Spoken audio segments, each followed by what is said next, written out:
Bulletin में सबसे पहले आपको बताएं, ईंधन की अदम फराहमी के बायस कौमी एलाइन मुश्किल में फंस गई है। पीआईए का शेड्यूल मुतासर होना मामूल बन गया है।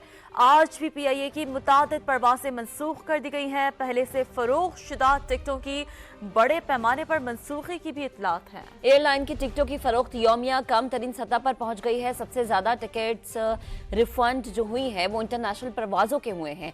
इसी पर बात करेंगे, हमारे नुमाइंदगान मुख्तलिफ शहरों से हमें ज्वाइन कर चुके। कराची से जावेद असगर चौधरी साहब, लाहौर से अमरेज खान और इसके अलावा कोयटा से जो है वो हमें ज्वाइन कर चुके मोहम्मद आतिफ। सबसे पहले कराची का रुख करेंगे और जावेद असगर चौधरी से जानेंगे। जावेद साहब, कराची बहुत बड़ा शहर है, यहाँ से हम देखते हैं कि रोजाना की बुनियाद पर इंटरनेशनल नेशनल फ्लाइट्स जो हैं वो उड़ान भरती हैं, लेकिन पीआईए की इस वक्त हालत बहुत अबतर है। क्या बता पाएंगे आप, कितनी टिकट जो है वो रिफंड हुई हैं?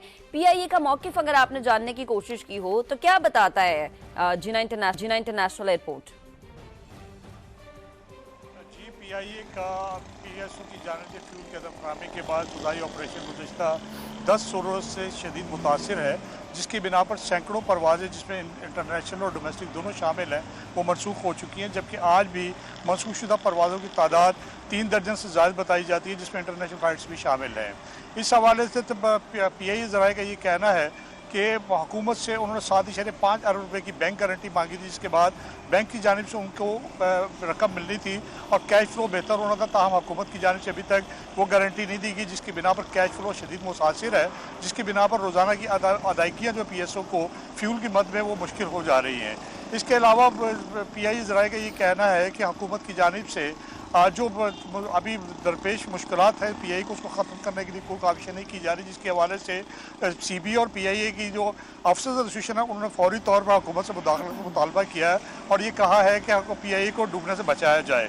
जबकि दूसरी जानिब मुसलसल मनसूख होने वाली परवाज़ों की जो टिकटें हैं वो मनसूख होने से भी पीआईए को रेवेन्यू की मद में शदीद नुकसान का सामना है और उसके साथ साथ उनको अपनी फ्यूल की जो रकम है उसकी अदायगी में भी मुश्किलात का सामना है।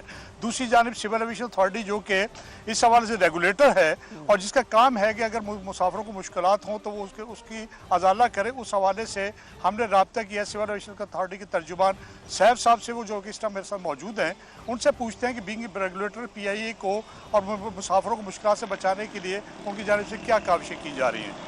जी साहब सीगा कि being regulator civil aviation authority को जो इंटरवीन करना चाहिए उस हवाले से आप क्या समझते हैं कि सिविल एविएशन अथॉरिटी उसको प्रॉपर इंटरवीन कर पा रही है, नहीं पा रही? जी देखिए, आपका जो सवाल है वो आपने जैसा कि कहा कि पीआईए जिन हालात से गुजर रहा है, एक गैर मामूली हालात हैं, उसके तनाजुर में है। तो पीआईए से जो एक कैपेसिटी, एडिक्वेट कैपेसिटी जो में फ़र्क पड़ रहा है रूट्स पर, उस पर सिविल एविएशन जो है वो डोमेस्टिक रूट्स पर उन्होंने मुसलसल नज़र रखी हुई है और जो दूसरे ऑपरेटर्स हैं उनसे मिलकर सिविल एविएशन जो है वो इस बात को यकीनी बना रहा है कि उस पे उन किरायों पर और उस तरफ मुसाफिरों को मुश्किलात का सामना ना करना पड़े। और आप देख रहे हैं कि दूसरी रूट्स पर एडिक्वेट फ़्लाइट्स मौजूद हैं और उस पर किरायों में कोई इजाफा एज सच देखने में नहीं आ रहा। जो वन ऑफ किराया आप इजाफा देखते हैं वो जो उनके रेवेन्यू जो मैनेजमेंट सिस्टम्स हैं। ठीक है सैफ साहब, जी जैसे कि साहब साहब ने बताया कि सवाले से जो सीए का काम है वो अपना भरपूर तरीके से अंजाम दिया जा रहा था। पीआईए ज़राए का ये कहना है हुकूमत की जानिब से मुदाखलत ना किया जाना निजकारी की जानिब इस अमर को मोड़ने के मुताबिक है। Javed Asghar Chaudhry, civil aviation authority के तर्जुमान का भी इस हवाले से क्या मौकिफ है, समा के नाज़रीन तक आपने पहुंचाया। साथ ही मौजूद रहेगा लाहौर एयरपोर्ट से अमरेज खान भी हमारे साथ मौजूद हैं। लाहौर में भी चूंकि परवाज़ों की मुसलसल मनसूखी के बाद पीआईए की टिकटों की फरोख्त में बहुत हद तक एक बड़ी कमी जो कि देखने में आ रही है। मुसाफिरों को किन मुश्किलात का सामना है, अमरेज बताइएगा, मुसाफिर क्या कहते हैं, किन किन मुश्किलात का सामना करना पड़ रहा है? जी बिल्कुल, पीआईए जैसे ओवरऑल दूसरे स्टेशन से मुतासर हो रहा है, लाहौर कराची इस्लामाबाद से, इसी तरह लाहौर एयरपोर्ट पर भी मसाइल कुछ कम नहीं है मुसाफिरों के। यहाँ पर असल मसाइल उस वक्त आते हैं जब कैंसलेशन डिक्लेयर कर दी जाती है, उसके बाद मुसाफिरों का पुरसाने हाल कोई नहीं होता। स्टेशन मैनेजर साहब को इतनी तौफीक नहीं होती कि मुसाफिरों को बता दे कि नेक्स्ट फ़्लाइट कब है, कनेक्टिंग फ़्लाइट कब है, उनको होटल देना है, उनको खाना देना है। तो यहाँ आए रोज़ ये मसाइल रहते हैं। उधर सीबीए यूनियन के लोगों का कहना है कि ये जानबूझकर ऐसे हालात पैदा किए जा रहे हैं कि एयरलाइन जो है वो बैंकरप्सी की तरफ जाए और उसको बंद किया जाए। और वो कह रहे हैं कि इसी वजह से जो है बहुत सारी सेल बहुत कम हो गई है, लोगों को रिफंड के क्लेम्स आ रहे हैं।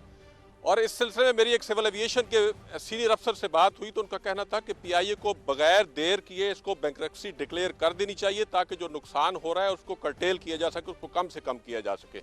हमारे हमसाया ममालिक में ऐसी एक्सरसाइज हो चुकी है, इंडिया ने किया है, मलेशिया ने ऐसी एयरलाइन को, स्टेट ओन्ड जो एयरलाइन थी उनको प्राइवेटाइज किया ताकि स्टेट के ऊपर जो बर्डन है वो कम से कम किया जाए। इस पे कानून में गुंजाइश मौजूद है कि लोगों को 3 महीने की तनख्वाहें देकर फारग करें, बैंक्रप्सी डिक्लेयर करने के बाद कोई जिम्मेदारी नहीं इमरान खान साहब आप कह रहे हैं कि ऑप्शंस बहुत ज्यादा है लेकिन उस पे अमल की जरूरत है। साथ रहिएगा। मोहम्मद आतिफ का रुख करते हैं कोयटा में मौजूदा। आतिफ, आज हमने देखा कि कोयटा से भी जो परवाजें उड़ान भरनी थी कराची के लिए, लाहौर के लिए, इस्लामाबाद के लिए, सब कैंसिल हो गई हैं। लेकिन मुसाफिरों को मुश्किलात का सामना रहा होगा। आप इस वक्त एयरपोर्ट के बाहर मौजूद है, क्या सिचुएशन देख रहे हैं? जी बिल्कुल, माली बहरान का असर जो है वो कोयटा में भी पड़ा है। कोयटा से फ़्लाइट सिस्टम जो है वो बुरी तरह मुतासिर हुआ है। आज भी तकरीबन 3 फ़्लाइट्स जो थी, जो कोयटा कराची, कोयटा इस्लामाबाद और कोयटा लाहौर के दरमियान थी, वो कैंसिल कर दी गई हैं। और ये सिलसिला गुज़िश्ता 12 रोज़ के से जो है वो जारी है। गुज़िश्ता 12 सिविल एविएशन हुकाम के मुताबिक गुज़िश्ता 12 रोज़ के दौरान अब तक सिर्फ कोयटा और लाहौर के दौरान 6 फ़्लाइट्स जो है वो कैंसिल हो चुकी है, जबकि कोयटा, कराची और इस्लामाबाद के दरमियान जो फ़्लाइट्स हैं वो कनेक्टिंग है। और ये रोज़ की, ये मामूल की फ़्लाइट्स होती हैं और ये रोज़ाना जो है वो कैंसिल हो रही हैं। सिर्फ गुज़िश्ता रोज़ जो एक फ़्लाइट है वो इस्लामाबाद से कल कोयटा पहुंची है। मुसाफिर जो है वो इंतहाई मुश्किलात का शिकार है। वो अपनी टिकट्स बुक कर लेते हैं लेकिन अगले दिन उन्हें पता चलता है कि फ़्लाइट्स कैंसिल हो चुकी है, जिसकी वजह से जो है लोगों को मुश्किलात का सामना करना पड़ रहा है। उनका यही मुतालबा है कि हुकूमत इस मसले का फौरी तौर पर हल निकाले ताकि उनके लिए जो सफरी सहूलियात हैं वो आसान हो सके। ठीक है, बेहद शुक्रिया। हमारे नुमाइंदगान 3 जगहों से हमें ज्वाइन किए हुए थे, कोयटा से, लाहौर से और कराची से। आप तीनों का बेहद शुक्रिया।